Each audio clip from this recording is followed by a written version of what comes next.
5 years ago, my son was bullied for liking girly things. So I wrote this book. And 2 years ago today, it launched to the world. It took ages to find a publisher who believed in it. But when we did, it quickly became a bestseller, with translations all over the globe, from Korean to Polish to Spanish. It's been on stage and on the screen. It's also been denounced and banned by a bunch of conservative and religious groups. But most importantly, it has helped kids like my son feel that little bit more seen and loved. It's helped parents all over the world start conversations of acceptance with their kids. Thank you from the bottom of my heart for all the support for this book over the last 2 years. I absolutely cannot wait to see what comes next. My dad has a shadow that's blue as can be, and there's nothing but blue in my whole family tree. But mine is quite different. It's not what you think. For mine is not blue. My shadow is pink. My shadow loves ponies and books and pink toys, princesses, fairies, and things not for boys. But there's one thing it likes most I have found. It loves wearing dresses and dancing around. It spins and it sparkles and it twirls through the air, then stops as my dad walks in with a stare. It will turn blue one of these days, don't worry, he says. It is just a phase. Dad's shadow is blue, it is big, it is strong, but when I stand with it, I just feel so wrong. I wish mine was blue like all of the others. I wish mine was blue like my dad's and my brother's. I'd be part of the group, of that there's no doubt, but I cannot fit in when my shadow stands out. I'm ready to start my first day at school. You'll need pencils and books and lunch you must bring. Dress up with your shadow in its favourite thing.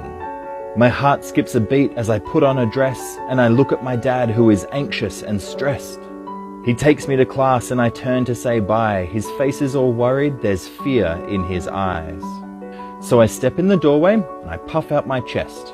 One thing is clear, I am not like the rest.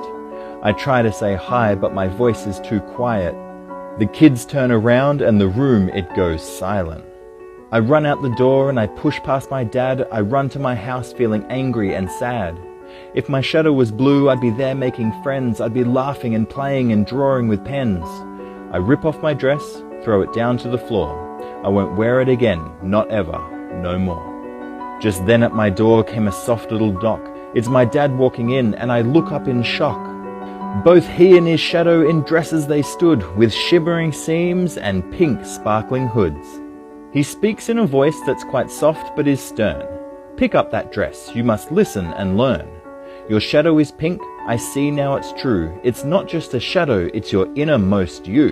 He showed me the photos of parents and brothers and sisters and aunts and uncles and others. We've all had a shadow that's hidden from eyes. Sometimes our shadow, it lives in disguise. His shadow loves painting and fashion and art. Her shadow loves engines and powerful cars. His shadow loves dance with its turns and its twirls. Her shadow likes girls. His shadow loves theatre and acting and plays.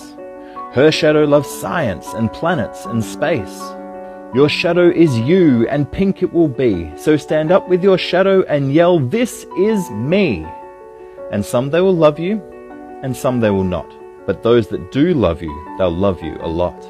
So put on that dress and get back to school. If someone won't like you, then they are the fool. My heart nearly burst and my shadow it soared. I picked up the dress and wore it once more.